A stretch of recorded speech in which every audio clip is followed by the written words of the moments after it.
Hello and welcome back to Confessions of a Gamer Girl podcast. I'm your host, Doom Cutie, and we've got the full squad today. How exciting. Welcome back, Lishi. How have you been? Thank you. Hello. Welcome oh my God. back. I've been here, there, and everywhere. It's been a crazy few weeks, but I'm glad to be back. I've been loving seeing all of your updates about your studio on Instagram. Yes, I'm here.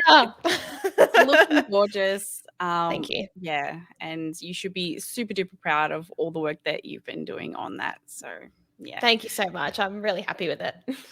You're welcome. Ellie, how are you? Welcome in. Hello. I've been good. I'm excited every single week to be here. So it's Saturday again and I'm excited again. Woo! Love that energy, Ellie. Thank you so much. And this week we have a flaming hot guest, might I say.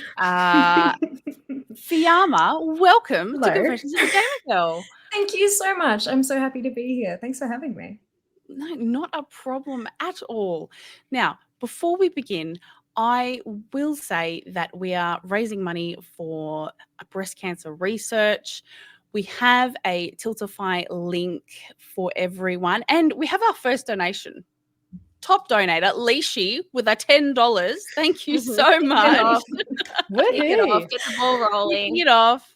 If Absolutely. we reach our $500 donation goal, we will be streaming potentially Fortnite. Yeah.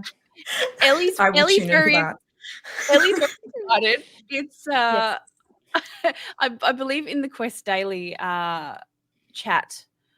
It's been encouraged that your son's first word should be Fortnite. No pressure. I'm working on it. Don't you worry. I hustle every single day. Mama, Papa, Fortnite. So yes, look forward to that if we can get there. So definitely, and obviously, you know, the most important thing, raising money for supporting breast cancer. So thank you to everyone who is looking at donating, has donated, and let's get into it. I also have another surprise. Sorry, I just can't help myself. So I made this purchase from Kmart. Okay, we love a little bit of Kmart. Now, this is a very special magical switch. Oh no. Okay. I wonder what this Suspicious. switch could be for. Now, I don't know how well it's going to show up on the camera, actually. I'm scared. But are you ready? Do you want to do a countdown? Oh God. 3. From 5. Oh, 5. 3. Let's do 5. 5. 5. 5. 4. 3. 2. 1. 1. Oh, that's so Oh, cute. beautiful. Oh, look at that.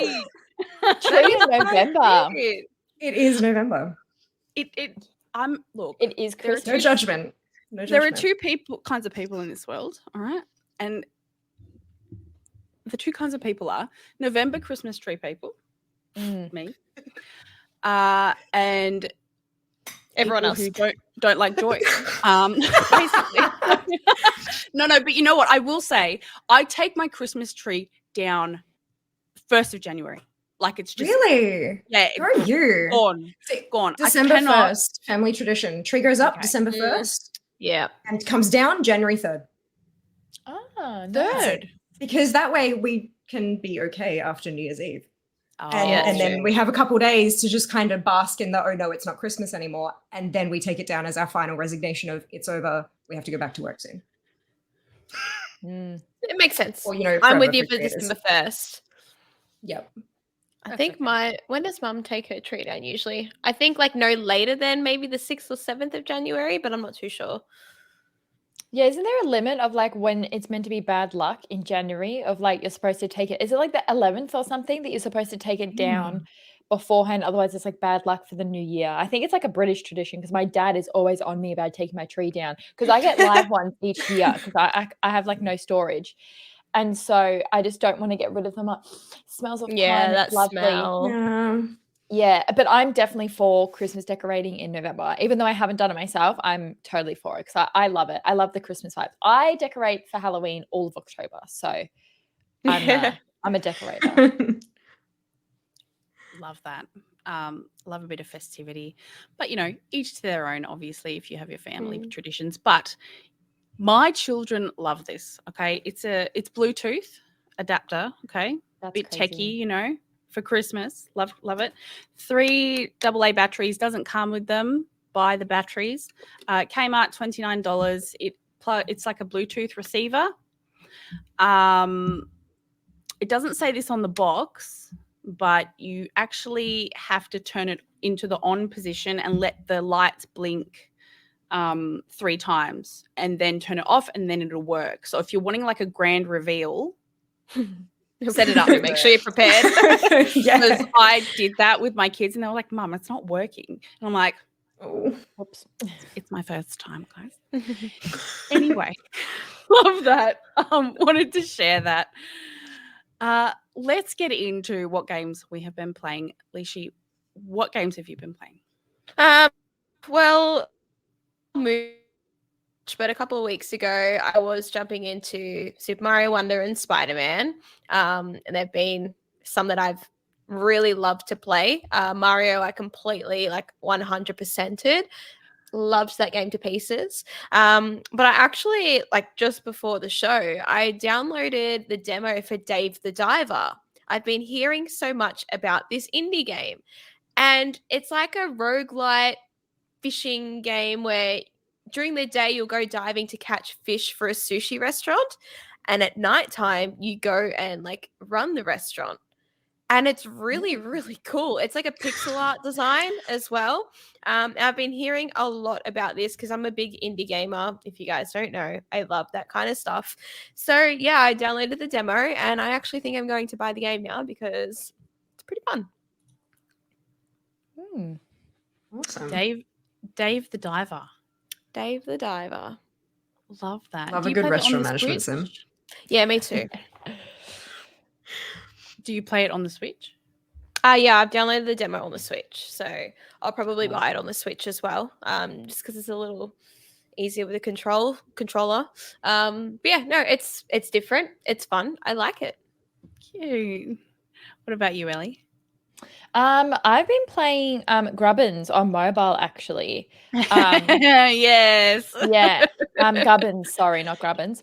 For those who don't know, I'm gonna be stuff it up trying to explain it how it is. But essentially it's like a word game where you get a bunch of tiles and you have to make words out of these tiles, and you can, the typical Scrabble where you can cross them over and stuff. But they disappear when you make the word. But they also throw in good gubbins or bad gubbins, and good gubbins is here, have a letter, or we can organize your turned over tiles at the bottom into a word for you. Or you get the bad ones where they will lock the word that you're playing so you can't add tiles and you can't check it off, or it'll change one of the letters, which is crazy frustrating because if it changes a letter in the middle, you can't do anything with it. And so that is from an indie developer in Melbourne. They're small time. And so I've really been enjoying that. I love a bit of a word game, but it is only one game a day unless you're paying for the package. And so I think, I'm tempted to pay for the pack, but we'll see. But I'm definitely enjoying it. Yeah, no, I've seen everyone's look, you can choose to be a bit more adult or a bit more Bit silly. I've seen a couple of yours, Ellie. They've been a bit spicy. You can. That's the cool thing. You can use like anything that's like technically a word, so swear words, naughty words. You can use them, and it's that to me is like good fun because normally they block it off, don't they? They're like, nah, I can't use that. It's naughty. Nah, gubbins, they're here for it. It's a good time.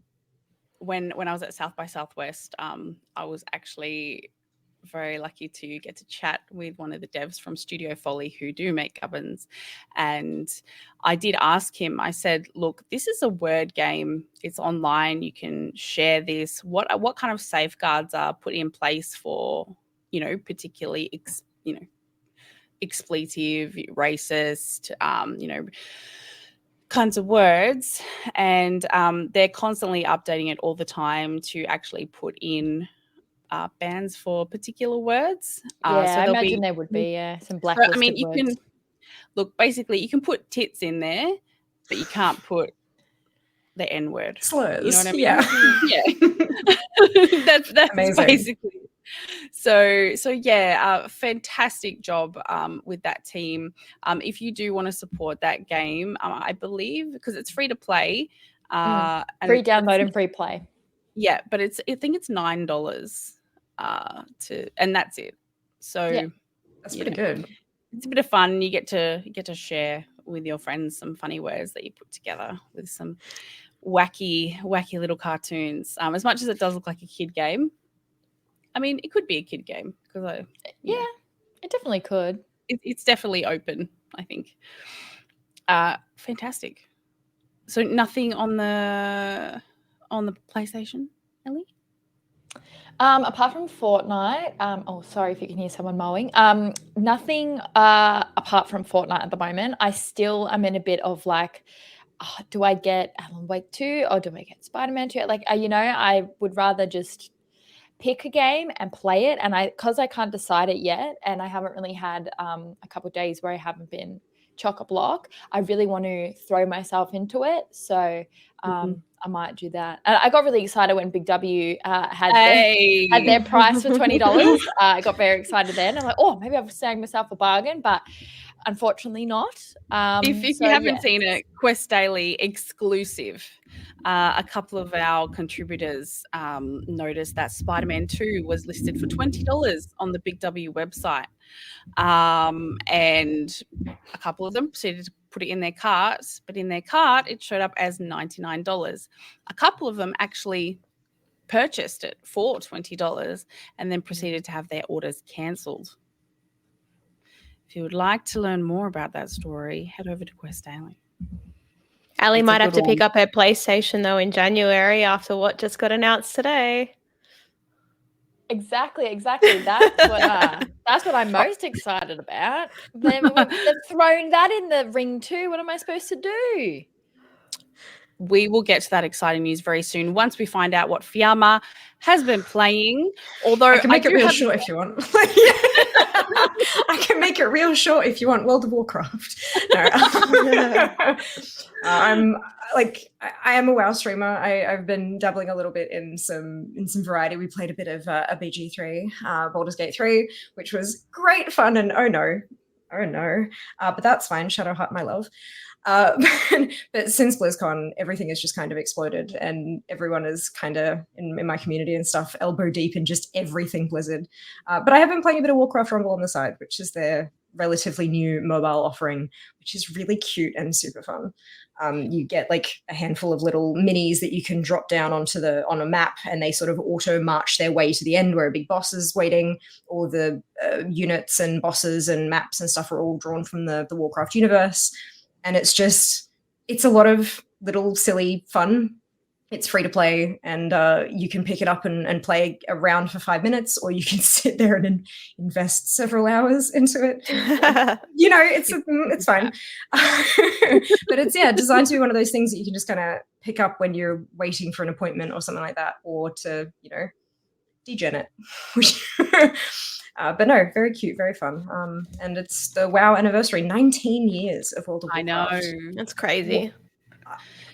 Speechless. Dang. Yeah. So that kicked off yesterday in OCE, and it's been a lot of fun. But, Did you you got your little dragon boy? I did. Yeah, I love that dragon model. It's really nice. Oh, they're absolutely gorgeous. There's the little Frostwing who that comes out of the celebration package, and if you go smash Doomwalker in outside Caverns of Time, the mount, the Azure World Chiller, which is a recolor of the Obsidian Worldbreaker, which was the Deathwing mount. So it's like Deathwing but ice, and it's a 100% drop. So if it's something Everyone you like the look of, gets you can first kill takes you 5 minutes. You get them out. You don't Everyone need a gets them out. Yeah, you don't need it. Well, there's so many people there. You definitely don't need a group. It's amazing. But yeah, it's fantastic. Free stuff. I love free stuff. Oh, definitely. Yes. I'm pretty sure I've only seen Fiamma stream World of Warcraft and Diablo. D4 was great. Yeah. So if you're a fan of World of Warcraft or Fire Mages, definitely head over to there, because she has an incredible community over there, and just They're amazing. A lovely human. Everyone that I've spoken to, and I've actually received a couple of DMs, they're like, "Oh my god, you're having Fiamma on, that's so cool, she's so great." So if you haven't felt good about yourself today for whatever reason, maybe your hair wasn't right, or I don't know, because women are like that. Honestly, they've given me such great feedback. So, and you should be so proud of the community that you've cultivated over there. So, and thank you so much for being here as well. Of course, thank you for having me. No, not a worry at all. Yes, World of Warcraft is fantastic. If you haven't said this before, I'll say it again, okay? And they're not paying me, but if you haven't played this game, it is the perfect time. There are so many catch-up mechanics, and you can just wander around the green forest with, a squad of Yes. Can I make a super embarrassing plug? You sure can. Okay, thank you. I'm so sorry. Monday, I'm actually doing a sponsor stream with Blizzard, partnering with a creator. Thank you. Partnering with a creator who's not played WoW since Classic. And the whole idea is to show people how easy it is to slide right into the game and pick up with everybody else. So if you've been curious and you're like, come check us out. There's 5 Aussie creators who WoW creators, and 5 Aussie non-WoW creators that have all been partnered up, and we're all, I don't know when the other streams are, but we're all kind of throughout next week showing people how to join. It's amazing. That's like calling out to me, because I just don't know anything about that. I have got Fiamma's Twitch link in the thank you. I will also have it in our Spotify description as well. Definitely check that out. We'll share it across our socials when it does happen. That is awesome. It's such a great idea from them. That green forest.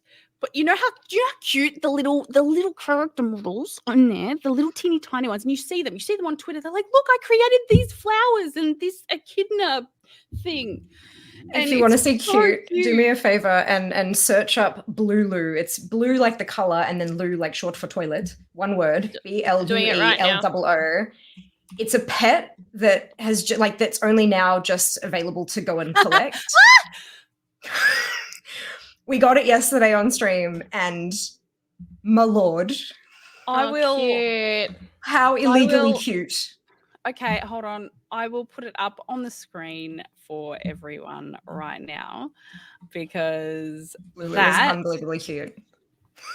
That is so cute. You want cute? We got cute. What? What do you mean? Oh my goodness. Okay. It's happening. You're going to see it. Ready? Yeah. How cute. Okay. Yeah. I'm enamored. Thank you, Fiamma. Thank you. You're so welcome. Not that I needed to be in love with World of Warcraft any more than I currently am. How exciting. Yeah, we did raiding, guys. We raided. We're like, wait, how many bosses there? 8. So we're 9. 7 out of 8. 9. Yeah, we're 8 out of 9. Medricel 9, yeah. That's awesome. Well done. Yep. I was a scrub mage, DPS, but there is you can teamwork. fly the last boss. You fly. You fly on your dragon. Tindril, yeah. They've been referring in the Race to World First, they've been referring to him as T-Swift. Because it's like Tindril Swift something, and so it's Taylor Swift. But yeah, you dragon ride from platform to platform and collect orbs as you go. It's bananas. It's so much fun. It's so great. So yeah. Can you tell I love my game? Like, it's just I can't help myself. Oh man. Yes. Fantastic. We'll move on from the World of Warcraft because I'm pretty sure we could talk about that. Well, you know what? We'll do a WoW special. Blizzard, reach out. I might have a contact. We'll talk after the show. This week in gaming news, I know Ellie is busting. She's bursting to talk about this. She's wriggling in her seat. Please tell everyone what gaming news that just dropped this morning. It did. So our besties over at Naughty Dog, what time is it now? So like 2 hours ago, dropped the Last of Us Part 2 remaster is coming January 19. So that's not it. 2 weeks. No, 2 months. 2 months away because it's the 18th today. So it's 2 months away, which is super exciting. But I will put a disclaimer out there. My eyesight is shocking. My eyesight is shithouse. And so remasters, I feel like sometimes they're lost on me because I'm like, my eyes are at 480p, but I know that's at 4K. I know it. So as long as I'm going to clean my glasses professional grade, I'm going to get up a bit closer to my TV and I'm going to enjoy that remaster. But apparently there's lots of new features, which is super exciting. So No Return, it's called No Return Roguelike Mode. Now I had to look up what roguelike was because, not going to lie, I had never heard that term before. And apparently it's combining aspects of action adventure and role-playing games. So it's a genre that requires you, if you die in the game, you start over, which sounds terrifying, but also hilarious for someone like me who's not a very good shooter gamer in general. It would be very, very funny to see me go back to the start because I'm a rage gamer. And then other like fun things, there's like Lost Levels with dev commentary, which for me, for like love behind the scenes sort of things. Don't know about you girls, but I love behind the scenes things. Absolutely love them. You know, you get to see what the devs were thinking, what they wanted to do. It's awesome. Guitar free play, which is that in itself is pretty funny if someone's asking to play guitar inside of the game. Each to their own. Graphic enhancements, of course, dual sense integration, which that in itself is super exciting, and then and more we've been hinted to. So I'm excited. I haven't played The Last of Us. I'm just gonna like put it out there. You're not a horror gamer, so that makes sense. Yes. I've watched it. Does that count? That counts. Yeah, that counts. Because it's not going to be for everyone. Like every single game isn't going to be for everyone, but you know, you can watch it. Like I used to watch more games than I used to play back in back when YouTubing playthroughs were like big, like the Rad Brad. I used to love watching him. And also he was a really bad, it sounds awful probably, but he's known to be quite a bad gamer. Like it's like a joke within his community that he's not necessarily like an eagle-eyed gamer. Like, the bigs like PewDiePie back in the gaming day. There used to be really good players who would put it on YouTube, but the Radbrad was so honest. And he's like, I miss stuff. I don't go and get things I'm supposed to. It is what it is. And that's kind of what I've taken into my streaming career is like, I'm not a good gamer, but I'm having fun and I like backseat gaming. And so I roundabout way of saying I used to love watching games more than I would play them anyway, but now I'm a bit braver. I can play them by myself sometimes. I'm proud of you. Yeah, so does that mean you're going to play? You're going to play The Last of Us in January, in 2 months? No. At least she's honest. No, I won't be. It just what do they call the clickers or whatever? They're just Yeah. Well, you don't play part 2 then. Yeah, I'm currently streaming that on Wednesday nights, and it's scary. Molotovs are my favorite thing because you just yeet and you run. You just let them blow up and you run, and I like that. I like that a lot. Precision, never heard of her. Yeah, I can't say I hope for the best. I can't say I'm excited to play it. Like, great game. It's a fantastic game. I'm just not ready to play it again. However, the new content is pretty appealing. I'm glad that they've included that to have a point of difference, because if it's just a remaster, I don't know. I just feel like these games get released over and over again so often, and like for a reason, because they are two of the most amazing games that have ever been made. I will go to my grave saying that. But yeah, just like a remaster is not enough for me to jump back into it again, given how heavy it was and how, for me, it was quite a long game because I took my time with it. But the new content does sound pretty good. So Ellie, I don't think I'll play it straight away. Fair. No, totally fair. Ellie, was there a price listed in the announcement? I'm just looking at the tweet now, and it doesn't. Is there a pre-order? It doesn't look like. I'll follow the link and we'll have a look-see. Up straight to their. No, it just leads to the blog of Naughty Dog actually, so it's not actually showing that there's any price. But I mean, well, the remaster was, $125.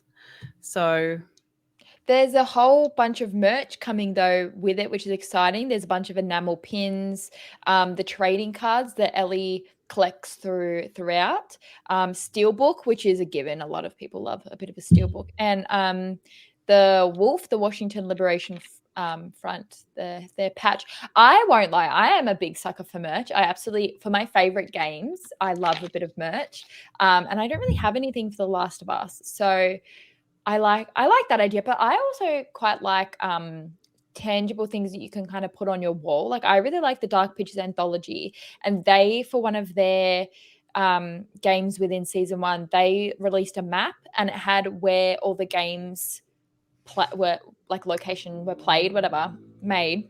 And I pinned that up on my wall, and that's really cool. But tiny things like pins, I don't really have anywhere to like put them. Like they're cool, but I don't really, unless I get a cork board. But yeah, I was just about to say, get some photo frames.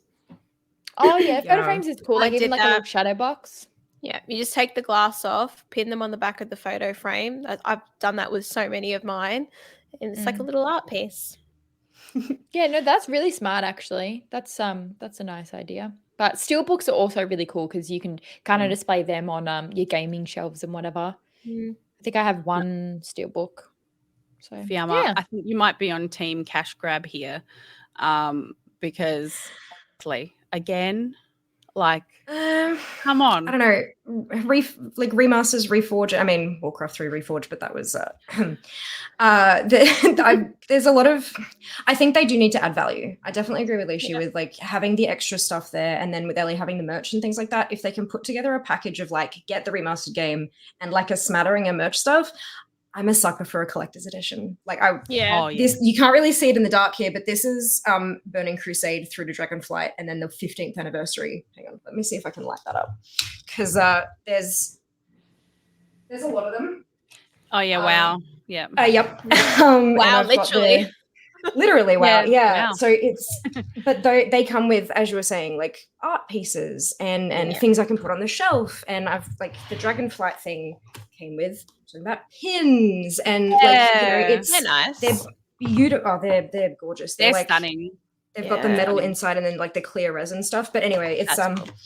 yeah. So having those kind of tangible things that you can, I like art and I like wearables, like useful things, cups, mugs, t-shirts, jackets, that kind of thing. Stuff that sits on a shelf, slightly less so, but still pretty nice. Yeah, I think if they can pop some value in there, if they're selling just the game remastered for as much as the original one was, Yeah. that's when I start feeling like, is it worth it? But Yep. that's just me, each to their own. No, I agree. Especially for, like, I'd a almost favorite game. wonder if, like, because obviously remastering is better graphics, right? I also wonder how much more you're going to get. It's not like The Last of Us Part 2 was grainy and you couldn't really see it. Like, it's not like it was It's a horrid. fairly modern So game. that's Yeah. what I Just was to thinking. take So advantage of the PS5, though. I would say know. that, yeah, it's a bit cheeky, but it makes sense. I don't know. I think if it's your all-time absolute favorite set of Yeah. games, Yeah, then absolutely. like absolutely worth it. I would love to see it as best as it can, all the Yep. the extra bits and bobs that you get with it plus the merch. Totally worth it. But if it's the same as you, Leash, it's like you recognize it, it's awesome, will you play it again? Meh. Yeah. Depending on the price point, which, like we've said, normally sits over $100, it's a bit of a bet. Because wasn't the remake about $80 last time for part 1? And everyone was like, girl, has that got $80 worth of content inside of it? That's When was part 2 originally released? How long ago? I think 2018. Am I right in saying 2018? 5 years. No, it was 2020. 3 years. Yeah. 2020. 3 years. Yeah, no, that's, I mean, I get remastering, cashing in on nostalgia, something that's 10, 15 years old, but 3 years later, that feels like we need more money. Here's a re-release. We're running out of money to fund our next project. Like, It does, to yeah. me. I would much rather them do some kind of side story. A whole Add new more game content. in Yeah, a side story yeah. that can relate to the story, but maybe like how Uncharted did The Lost Legacy, focus on a different character from the main game and create something new. Really like that. But if they hadn't have done part 1, like they wouldn't be doing this. So it's like, I get it. The puzzle's complete, but is it for me? Probably not. The hardcore collector player, yeah. Is there potential for there to be an online? Yeah. Haven't they done that in the past? I thought they did it with part 1 back in the day. I could be wrong, but I feel like they had something that had an online that rings a aspect. bell. That Yeah, definitely rings a bell. Because I think Yeah. their money would be much more better spent. And I think the community would actually eat that up. Can you imagine an online survival set in that world? Yeah. That would probably bring a lot of new players in as well. So I agree. And then they've done the show too. So like the fan Yeah. base is there. Just take advantage of that in the right way. for sure. Mm. For sure. Speaking of taking advantage, the What Game a Awards. segue. The Game Awards. I've been taking advantage of all of the content that has been coming out from that, and mostly from the community backlash. A lot of people get very passionate about their favorite games, and if you don't know what the heck I'm talking about, the Game Awards, created in 2014 by Jeff Keighley. He's got his big face on the website. His big face. Look, he's very he has a lot of self-importance, and he's worked as a journalist, producer of video game programming across multiple platforms, including print, television, and digital. And he's best known for his work in Entertainment Weekly, Spike TV, and YouTube. As well, Landmarks. I've never heard of this, but anyway. He was like, I love video games so much, I'm going to make my own awards show. Knew the right people, made it, and now everyone watches it. Game of the year. That's a let's sigh. talk about it. A big sigh if I've ever heard one. Okay. Game of the year. These are the nominees for Game of the Year. I'm going to post the voting link in the chat for you guys, because what actually happens is the process is a bunch of journalists across the world, and I've actually know a couple of people that did it, which is really, really awesome. They approach these teams and they're like, what are your games of the year? What are your 6 games? They put their nominees in, and then obviously that goes to like a massive, gets into a massive pile, and from that they tell everyone these are the games of the year. The nominees are Alan Wake 2, Baldur's Gate 3, Marvel's Spider-Man 2, Resident Evil 4 Remake, Super Mario Brothers Wonder, The Legend of Zelda Tears of the Kingdom.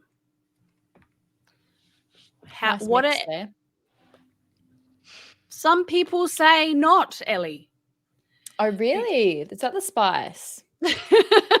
Some people say not, because of the spread, the lack of Xbox exclusives, the fact that Spider-Man 2's up there.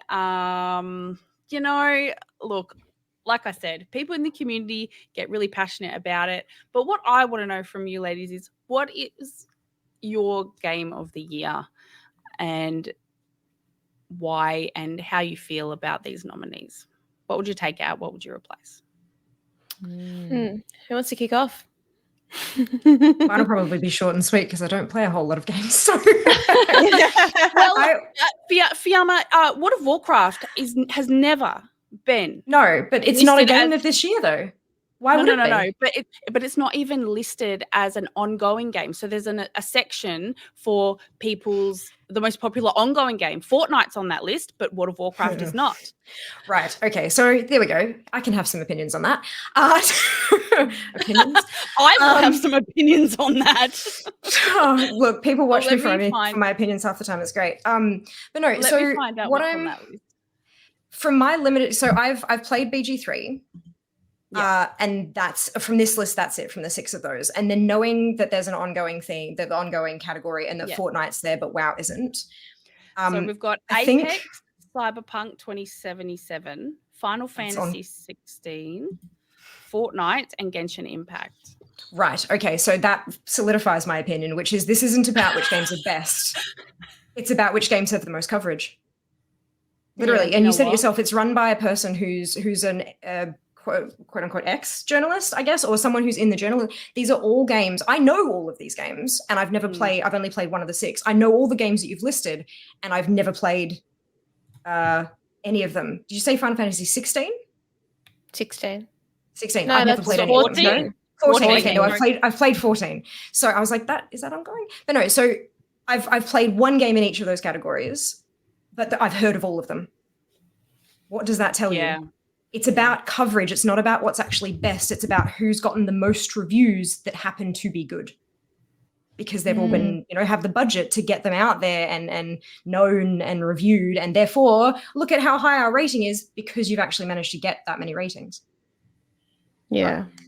I'm so with you there though, because dude, they're. I mean, not to say any of these teams are not deserving whatsoever. They are spectacular games from what I've heard. I mean, I know BG3 is a spectacular game, but there are probably other games out there that are probably awesome, but they just don't have the coverage because they don't have the budget or the media connections. And that sucks. It does. Yeah, no, I would agree with that as well. I think it's the most of the time with any sort of awards, even like the big guys of, the Oscars and things like that. A lot of the times it's American based as well. It's very, very North American based, as well as being the AAA studios, and you're not really looking at the smaller items. So it would be very interesting actually to do a bit of a deep dive into these game awards to see how, I would almost borderline say genuine. The process. How do these games come to pop up there, and how much is it fan driven? Because how many times can you suggest something? It's almost like, if I compare it to something like, say, Triple J's Hottest 100, you can vote in any song that has been released within that year, and you can put it in, and if somebody else votes it, and then it will snowball, and then it gets into the hottest 100. But these games, you're supplied them, so it's like, here, pick from these 5 games, and it's like, okay, I get it. Like, sure, let's look. Best narrative, you've got your big ones: Alan Wake, Baldur's Gate, Cyberpunk, Final Fantasy, Spider-Man. Okay, cool. I've heard of those. Let's say I've played 3 of them and I quite like Spider-Man. Let's do Spider-Man.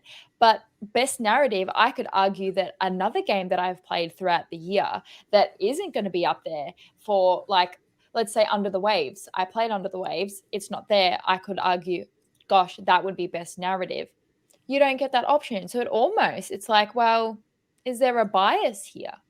Because you don't totally get the base level grassroots, let's add in this stuff. I will also throw out that I get that it can become a bit messy, and that, if you've got so many people throwing their hats in the ring, it can be a bit messy. But there should be people that are behind the scenes that can clean that up, and they're like, well, this, silent game that doesn't really have a narrative and storyline can't be part of this category. Let's get rid of it. But if the people are voting it, the people are voting it. If we're all Delulu, we're Delulu together. But it would be nice to have more input.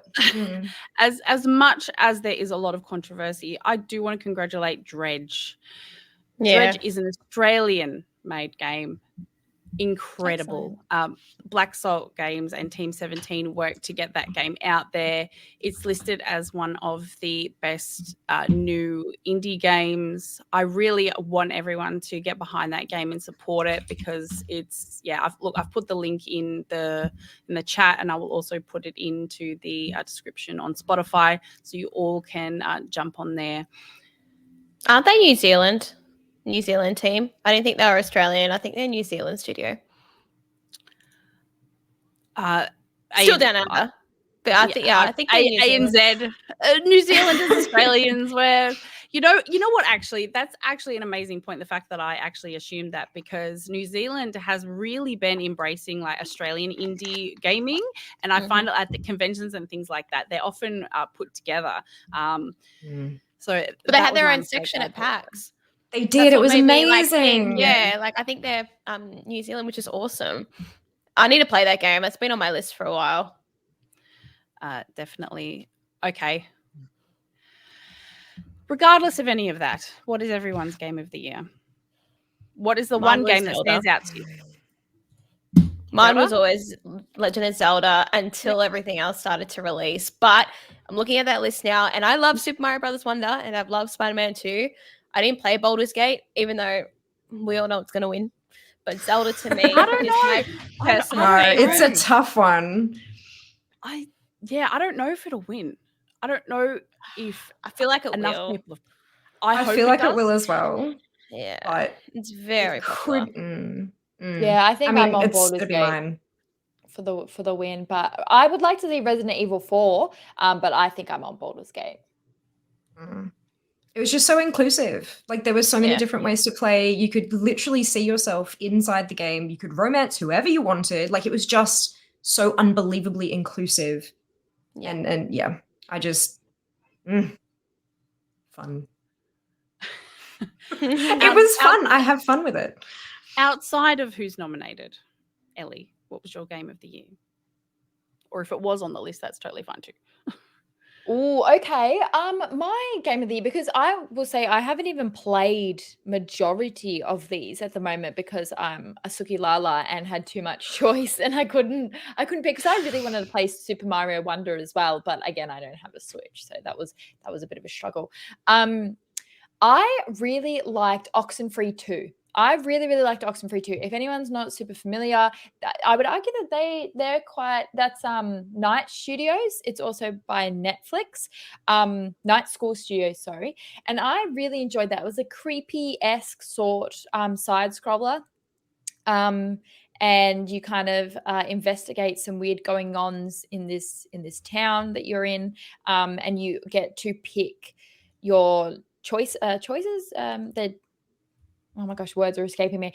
You're having a conversation with someone and you can pick what to say. So it's a choice-based game as well. And I'm not too sure how much that actually changes how the game plays. I know that you get certain awards at the end being like, 5% of players picked this choice, and you do get secret things of like, oh, this character admitted this to you because you befriended them or whatever, which I really like. I really like choice games. I think the visuals were stunning. The art style was very, again, I'm not a pro to specify the art style, but it was like almost drawn and watercolory, which was beautiful, mixed with neons, which was really, really cool. The voice acting was also super satisfying. So that would be my outside of the big ones, Oxenfree too. Amazing.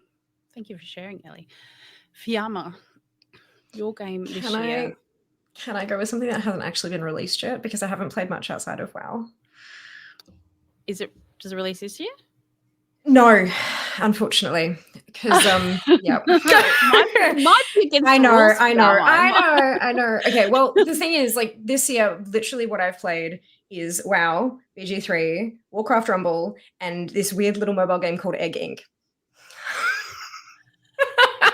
Which is like, I'm bored out of my mind. But I played games at PAX, which are not yet released, but they're like, coming out, anticipating 2024. So I'm sheltered. Okay, That's okay though. Everyone's got like their favorites. That's it. I don't think it's bad that you play like one game or one genre. Like I tend to do the same thing. Yeah. Yeah, and you know what? A lot of people play games for comfort. Because that's a fantastic segue. But my game of the year is Hogwarts Legacy. Everyone knows that. Okay, moving on. Apparently it looks bad on the Switch. I haven't played it on the Switch, but I saw some people playing on the Switch. Not sure. Maybe wait for a sale. Anyway, speaking of comfort. Love that. Amazing. Speaking of comfort.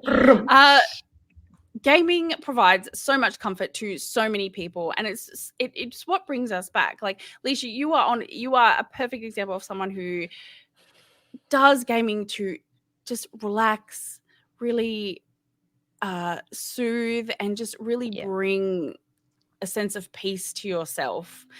100%.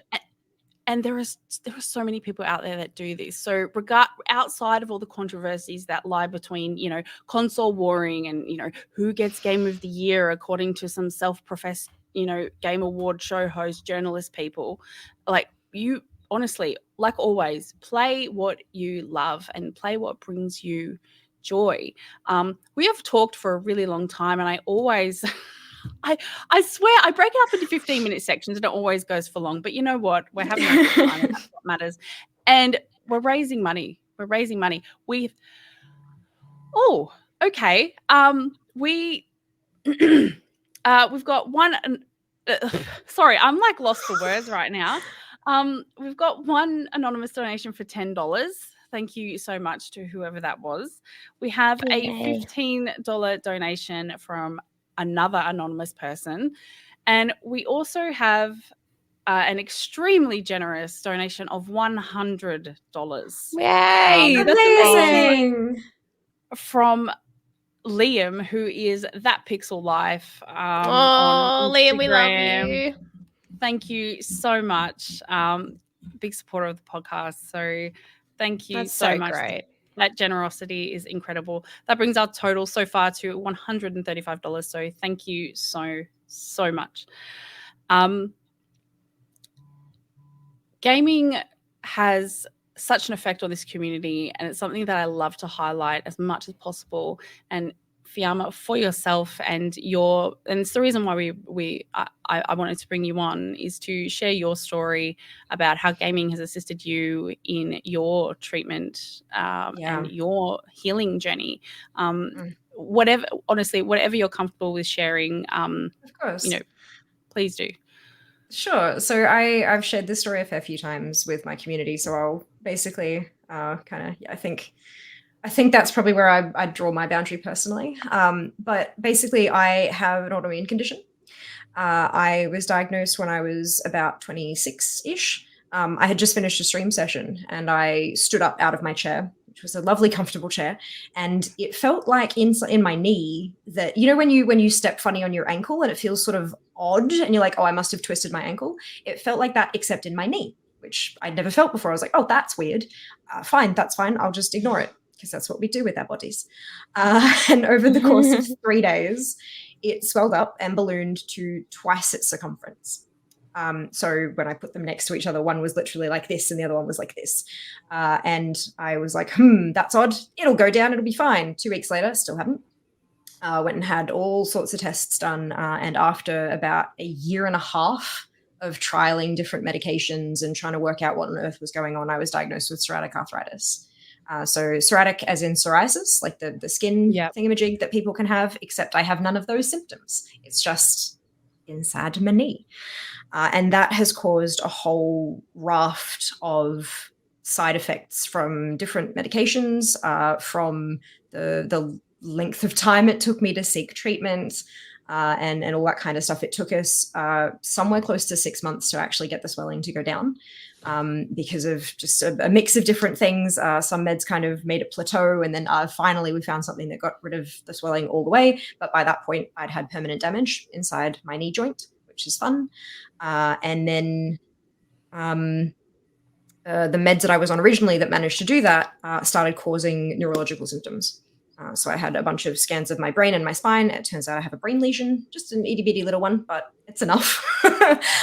So I had to switch medications to something and find something that still helped, but didn't cause that. I also at one point had drug-induced lupus, which is a fun thing to have too. I've also had some dental issues and stuff like that, which is a separate thing, but, you know, still medical, still part of that journey and all that kind of thing.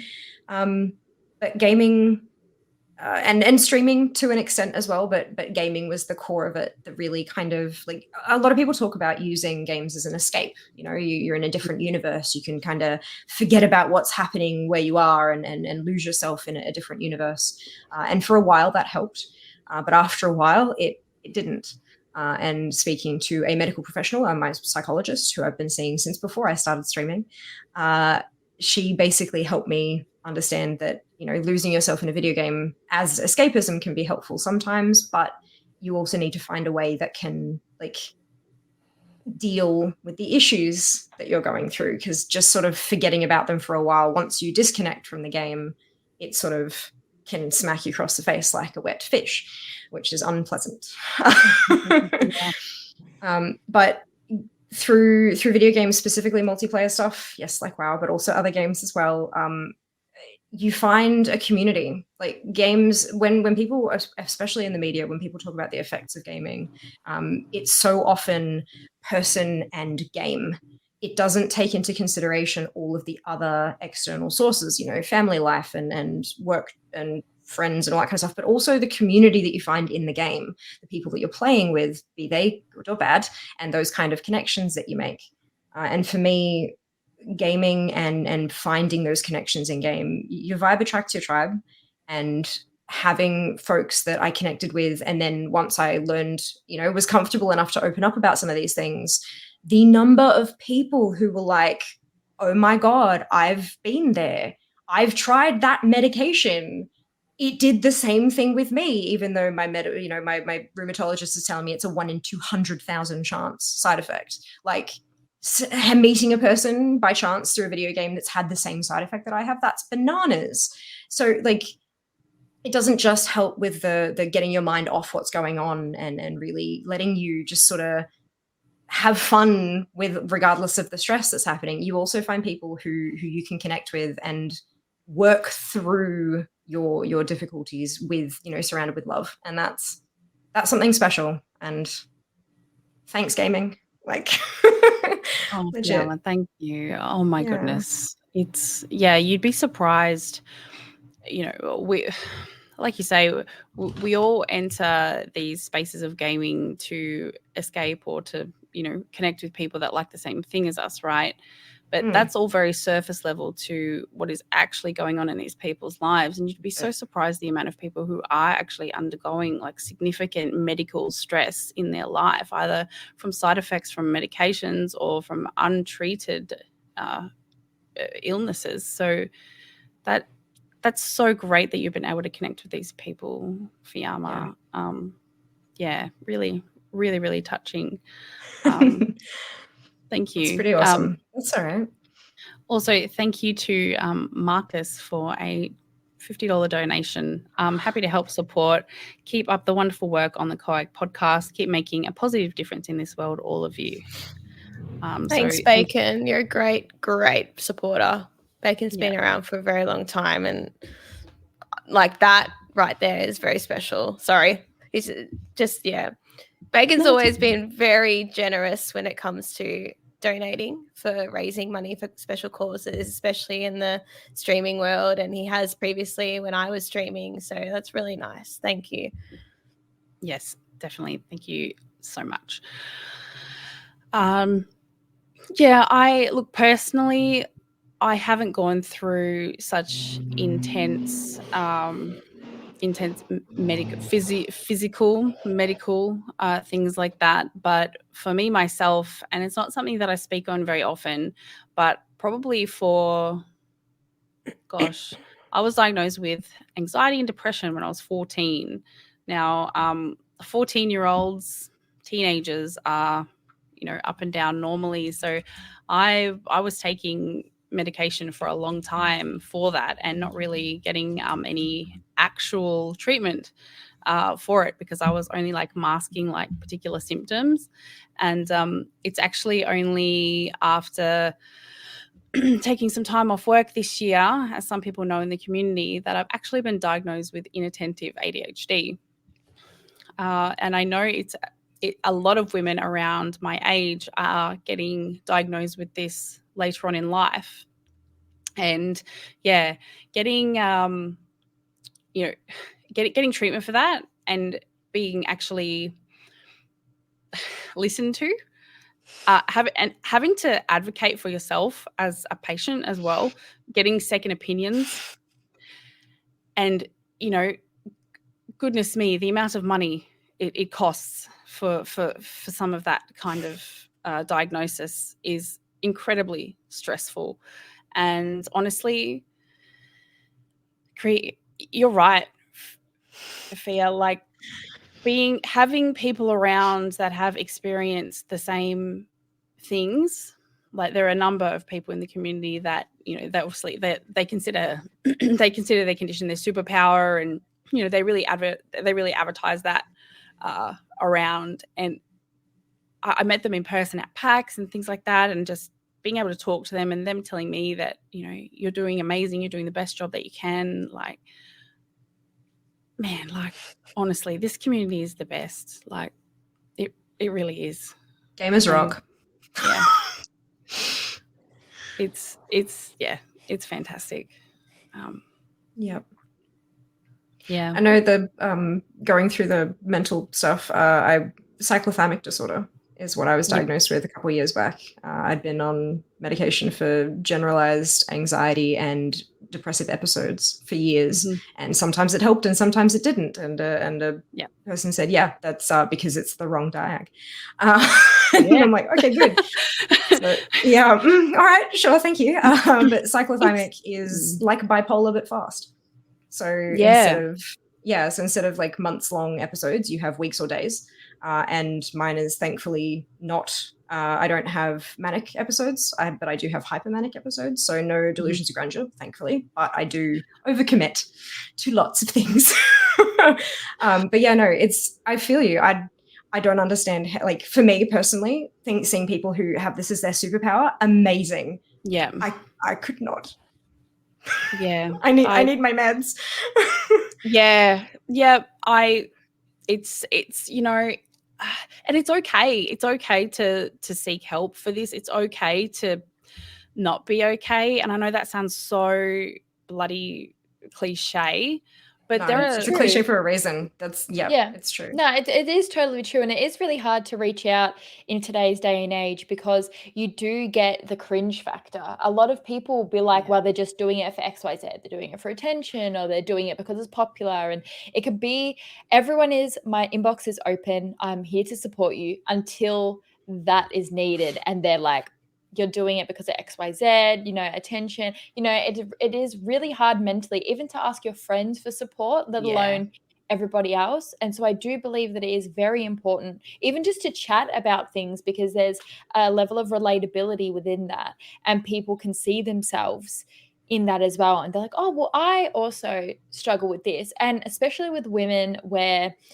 there's not a lot known about women's bodies. A friend of mine was telling me lately that she was diagnosed with something for years because they said she was intolerant to dairy, and she had a lot of pain for years. And they said, it's just your intolerance to dairy, until she was trying to get pregnant with her husband. It didn't happen, went to the doctors, and they're like, oh, well, you have endometriosis. Like that'll be why. Allergy to dairy.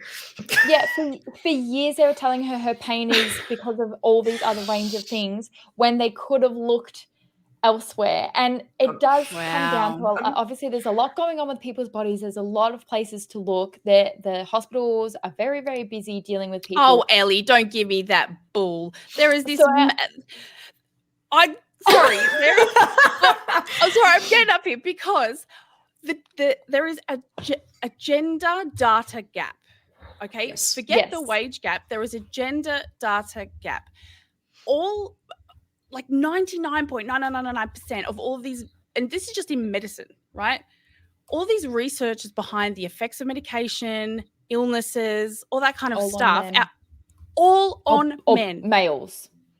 I suppose it's males of different ages, but males more than females, definitely. Well, that's why there's such a boom in ADHD diagnoses with adult women, is because all the symptoms and things that teachers are supposed to look out for are little symptoms in little boys. It's not in little girls. And so it's all little boy based. And that's why women go decades and don't get the resources that they need and the help they need, because you know, this data and these studies are on little boys or men. It's just it's not built for us.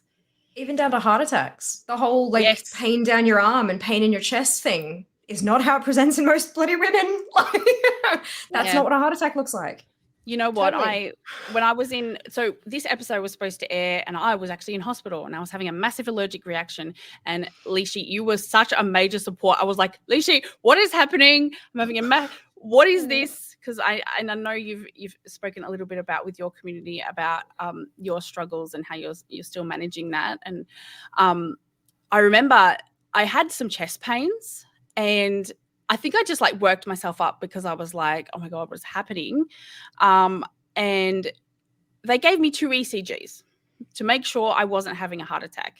Because they did ask me if I did have pain down my arm and things like that. So I feel like they did take it seriously. So maybe the protocols around chest pain have changed. But yeah, so that was massive. And can I just say, I'm just going to keep this really like honest.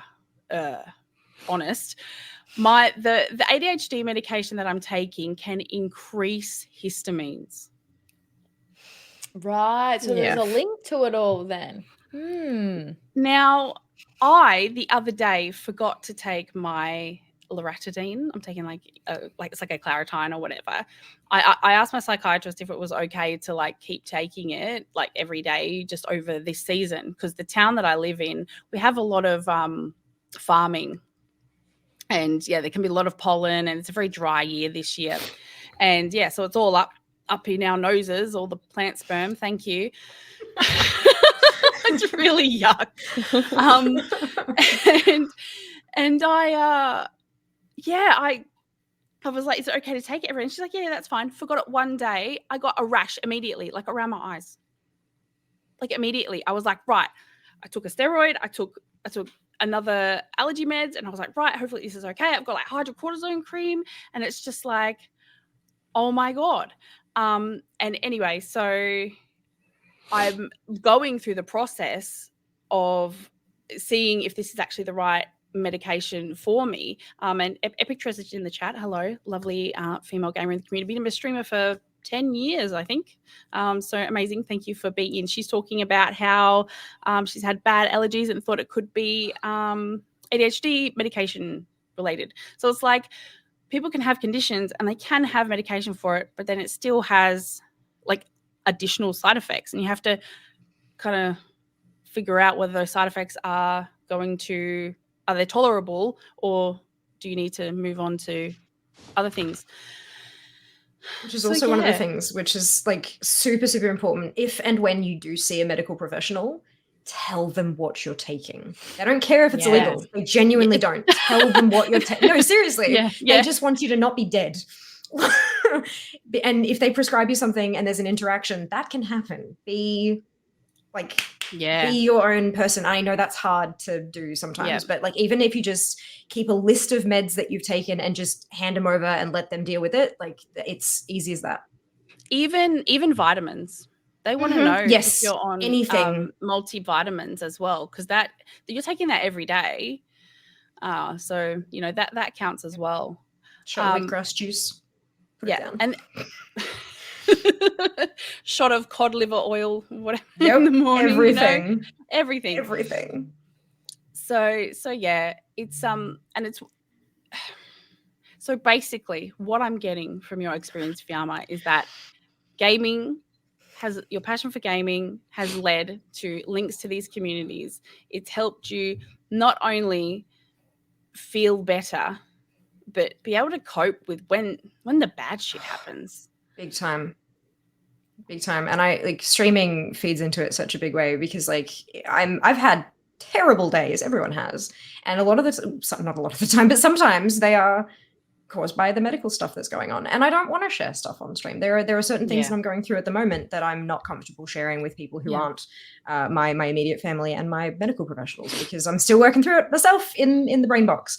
So when I'm having a rough day because of that, I know that when I go to my community, and it doesn't matter where your community is. If you're a creator, cool, that might be your chat.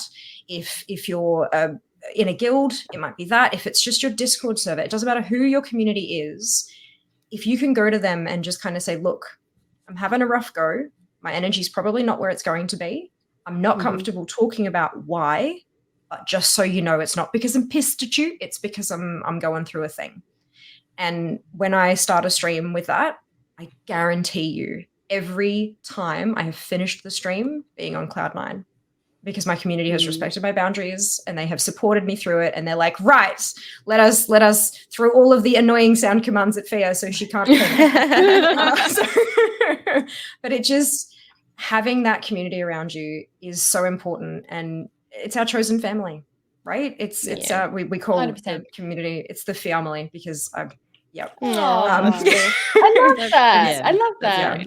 It's dorky and lovely, and legit. They're my chosen family, even though they technically chose me.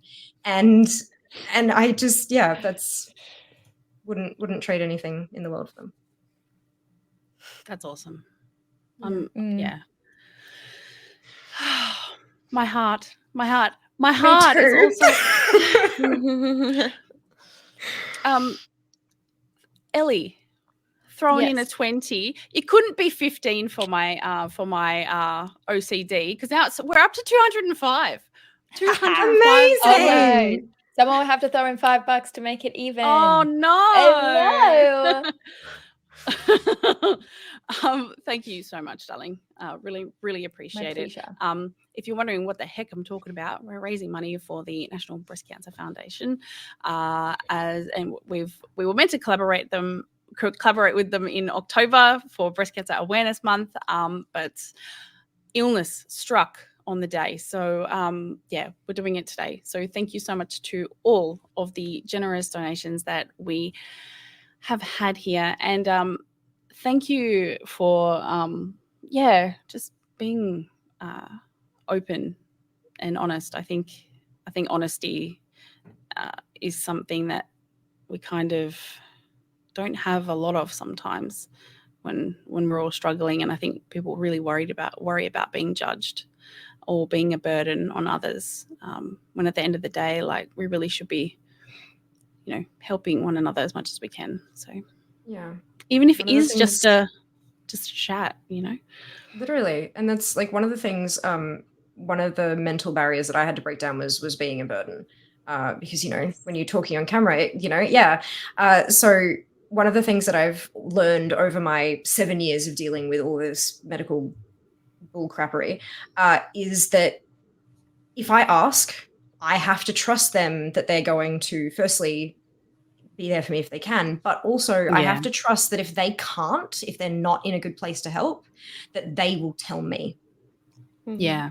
That's like I'm breaking down, like I'm not going to be a burden. I'm going to ask for the help, but I'm trusting that if the person I ask cannot help, they will tell me and there will be no hard feelings between either of us, and I will seek that help and assistance elsewhere. With Totally. no grudges. But yeah, it's believe if your friends are like, if you've got good friends and you've got good people around you, they will tell you if they can't, and that's okay. It's not a rejection of you. It's a I can't help right now. Yeah, if there's no space on their side, if they're going through something themselves, or even if they're just not in the right mindset to really offer whatever needs to be offered, you know, even advice or a shoulder to cry on, that's more than fine for them to have a boundary as well. And it's lovely that you point that out, because I adopted that a few years ago when I was going through a hard time and people would come to me with their issues, and I'm like, I don't know how to tell you that I'm not very good company right now. Like, I really can't help you. And a step further, that what you're saying to me is actually impacting me as well. Like, my guard is down, it's impacting me, and I don't know how to separate and protect myself from that. And from that moment on, I think I was like, okay, well, if I ever need to vent or ask for advice, I say to my friend, have you got a moment, or are you in the right headspace to listen to me? And most of the time I get greeted with, oh, heck yeah, lay it on me. And it's also lovely, because then you don't feel that you're unconsensually like word vomiting and keeping them in one place. Exactly, you know, even if they need to like run out and go and like do an errand, like, girl, you're really keeping me in my computer right now. Like, I gotta go. I will be back in 3 hours, but I need to leave right now. Even if it's not like anything big on their end, more so like, I just can't be glued to the chat right now. That you get that sort of freedom. But it is really lovely to have that sort of boundary thing on both ends, being like, I just need this, which is scary in itself. Can you help? And most of the time they say yes. And if they can't, it's lovely then being like, oh, if you don't mind, I'm not really feeling that well, I'm not really in that headspace, can we revisit in a couple hours or in the morning or whatever? And it's really beneficial on both ends for that. So thanks for pointing that out, Pia. Oh, you're very welcome. I've been a bit quiet on the topic because it's very much resonating with me, and I'm feeling myself getting quite emotional right now, and I don't want to cry, but I'm going to. Sorry. Of course. Don't apologize. No, I've been going through my own stuff for the last 2 years now, with no answers, and gaming really does help in that aspect. For me, it definitely is the shut off from reality. And like, kind of like I'm hiding from the world, because I don't want to deal with what I'm going through. And it gets me in moments like this where I shut off for too long and I block it out, that it'll whack me in the face and be like, hey, remember me? I'm still here. I'm not going anywhere. So it's such like, it's a good and a bad thing, right? And it's so good to hear that, you know, you've got a professional who can help you in the sense of remembering that, yes, you can go into these worlds and isolate, but you need to come out and you need to face it. You need to deal with it, because we all need that help. It's such a hard balance. It really is. Yeah. Would it be okay if I shared something that my psych shared with me when I was really struggling with stuff? Are you okay to? Would you be open to hearing that? Or yeah, okay. It might not help for you. It did for me, but that's, you know, everyone's different. But one of the things that I was doing a lot was fusing. Like, it's, you know, my body is broken and I can't figure out what it is and I can't fix it, and it must have been, it's me. And she taught me to sort of I don't know if you're into visual shit, but look, let's try. So she got me to imagine that, like, so my bung knee was like in this little glass orb and I was holding it in my hands. It's not me, but it is mine. Yeah, I own it and it belongs to me. But sometimes it's too heavy to hold and my arms get tired. And so I had a wooden shelf and there were other glass orbs on there. This is when I was living in Brisbane and I'd been away from my family for more than 10 years and it was sucking. And so that was in an orb. And I was struggling with my stream stuff at the time because I was sick all the time. So that was in an orb. And I had this Bungni orb. And when it got too heavy, I would take a really deep breath and I'd put a whole lot of effort into my shoulders and my arms and I'd lift it up and I'd put it on the shelf and then I'd see it up there. And that's okay. And then I'd step away from the shelf and do whatever I had to do with my life. And then sometimes when I was really, and I couldn't get out of my head, I'd go back to that room and I'd pick it up and I'd just hold it for a bit and I'd feel it and I'd cry and I'd just have my messy minute or however long I needed. And then I'd do the thing and I'd put it back on the shelf and it was always there. It didn't go anywhere, but it was slightly compartmentalized and I could visit it whenever I felt overwhelmed and needed it. I'm not a medical really professional, but it's a detachment, right? And it we all is, yeah. need that. And it's good to revisit it because it is important. It is something that we need to go through and solve if we can even solve it. But you also can't bear the burden every day and just have it sit here and weigh you down. Like I haven't felt this way in such a long time. Oh, Leash. I just want Sorry, I don't mean to bring this down, but it's such a tough topic that you just do not know what people are dealing with behind closed doors, you know? Absolutely. And the fact we can all come together in a world of gaming that can save us from things is so special. And, you know, since sharing some of my battles, I've had hundreds of messages from people saying that they go through similar things or they're suggesting that it might be like what they go through. And it literally just opened up my eyes to see everyone goes through something. We're all in it for different reasons, but we're unfortunately all in it for the same, together, you know what I mean? We all battle. So it's really special to build these communities and groups that can help you get through it. Yeah, I agree because it can lead to tunnel vision, I find, especially because like you were saying, everyone's I say issues lightly, but everyone that has things to deal with, it's all quite individual to everyone. Like we might have similarities, but it's quite individual. And so your own concoction of things going on can be so blinding. And it's just in front of you like this, like that's all you see. Like you can see little bits and bobs outside of it, but that's what you see.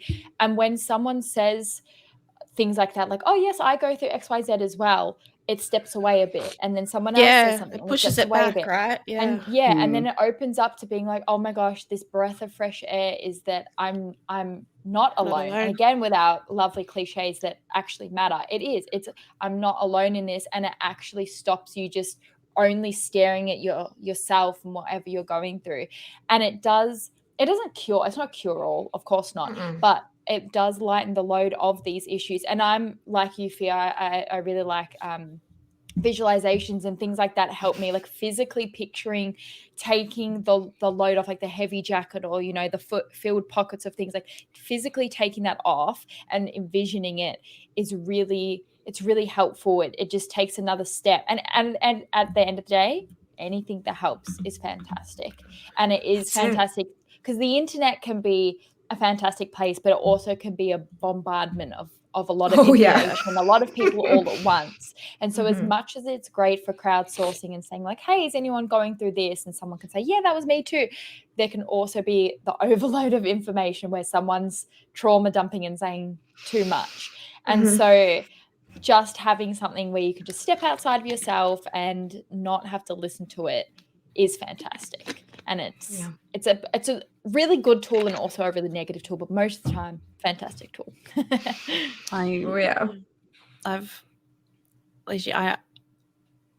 You've made me very emotional, so thank you. I'm sorry. I didn't mean to. It's just such a tough topic, especially at the moment. I know, and I know it was gonna. I knew it was gonna strike a chord with you, and I messaged the private chat, and I'm just I could sense, you know, and as the host, it's my job to, you know, make sure everyone's okay, and I know that. Look, we all put ourselves out into the public eye, and when you may have started in a certain position and you may have, been able to paint like a really nice, picture of yourself to the public, and then to have something happen to you and then feel that pressure and feel like people didn't come to see me talk about this.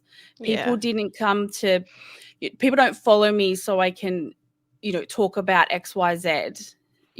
Even though we're all people and we're all seeking connection. And I know people have been, especially in the content creator space, and especially when they've been dealing with issues surrounding their mental health, they have been absolutely bombarded with the worst kinds of messages that you can ever get. And quite frankly, it's disgusting.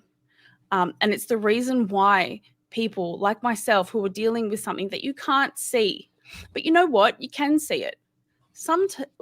I know for a fact that I've been dealing with ADHD my whole life, even though I didn't know it. There's a lot of impulse control issues there that can be manifested in, bad dental. It can be, you're a larger person, you struggle with your, losing weight and things like that. Like there's actually so many things that you can see that from mental health issues that don't manifest as, someone going through a cancer treatment or something like that. Like the amount of backlash that some people get from expressing these extremely traumatic situations is just revolting.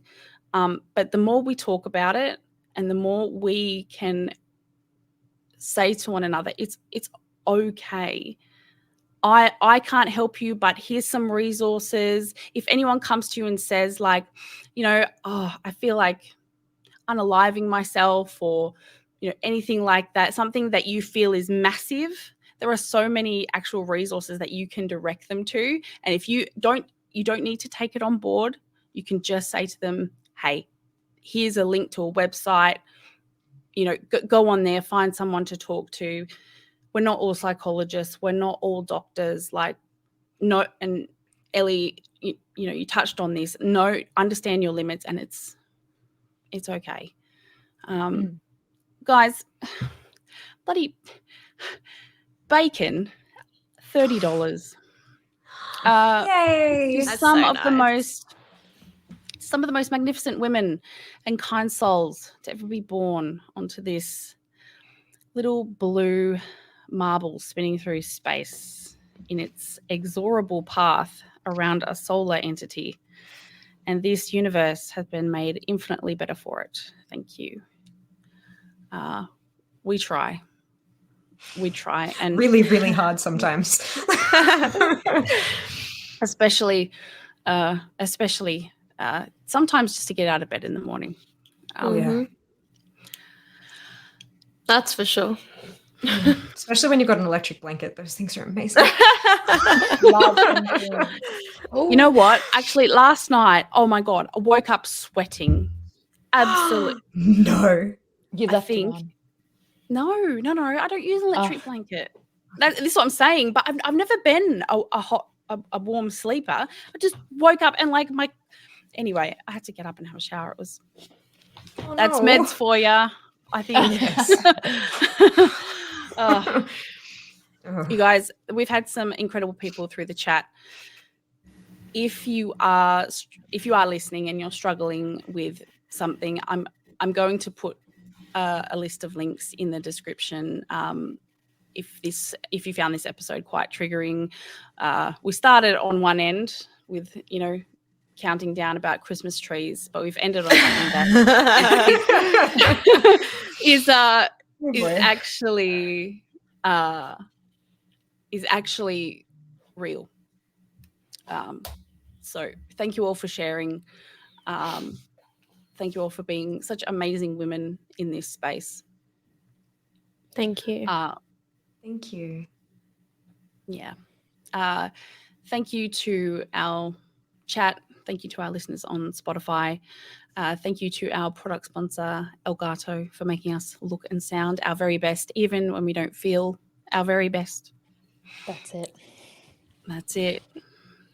And girls, is there anything that you're doing this week that you'd like to shout out? We did mention Fiamma's stream that she'll be doing. That will be very interesting, bringing someone new onto World of Warcraft. That is so cool. I need to check that out. I'm really I excited. just love that concept. I wish more Me games too. did that kind of collaboration because that is Agreed. insanely good. Well, I mean, like this one's sponsored by Blizzard, but I've genuinely been thinking maybe I need to like extend it myself. So if you want to come play with me, we'll sort something out. That'd be great. I'd love to have you. Well, the first 20 levels are free, aren't they? They are, except you can't group up in a party. Oh, really? Yeah, there are a couple of limitations designed to make it harder for bots and spammers to do things, which I get it. But like, if you're interested and you want to know more, I mean, like, hit me up and we'll have a chat. We'll see what we can work out. Amazing. Cool, thank you. You're welcome. Felicia, what are you up to this week? I have lots of secrets. I have, let's exciting. just say I've got an appearance on a content show. I've got some works with a convention, and in a month's time I will be overseas. I'm going to leave it at that. That's 3 different things. Oh my days. Yeah, That is so incredible. Well, this new almost being a full-time content creator thing is going to plan. Good. I'm glad. I'm really excited for you. Thank you. Awesome. Thank you. It's been a long time coming. Make sure you look after yourself, protect your energy. We want you to succeed I've got my in crystals, this. don't worry. Yeah. Can't wait to see that. Amazing stuff. Ellie, thank you. We streaming? Or I'm what are you doing this streaming week? on Wednesday night as always. Catch me on Twerk and Queen on Twitch. I will be in a month. I'll be overseas in Leishy's suitcase. So I'll be curling up Get on your in passport there. ready. Yeah. I love I've got that. the 10-year one. And yeah, I think I'm gonna bite the bullet and at least try and play one of the game of the year games. I think I'm convinced, but I might do Resident Evil 4 because I am a Resident Evil girly. So I might go on, and it's, dare I say, like half price at JB Hi-Fi. I've just noticed, so I might go and bargain. Yeah, I might go and smash a bit of that. Exciting. So yeah, I think that's my week, and I'm hoping that the weather warms up because I wouldn't mind, doing warm weather stuff. So that's me. Yeah, it's pretty gloomy at the moment. I know. Spring. Yes. Sure. Well, it's 31 degrees in WA, so if you ever need to, experience some sun, come on over here. It's a great time.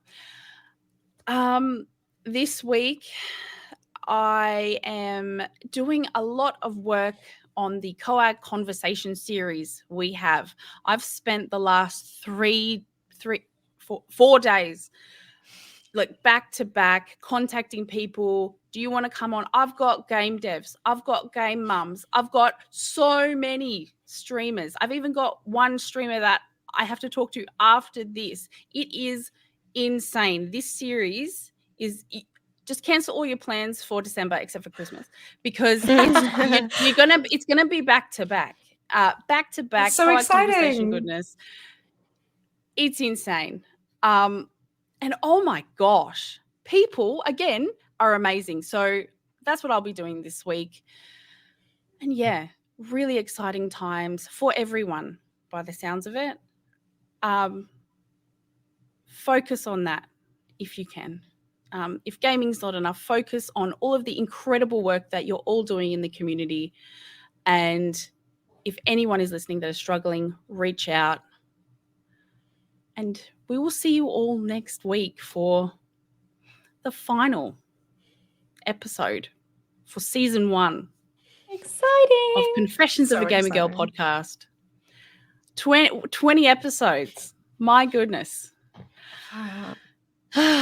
It's been a long time, but it's been a good time.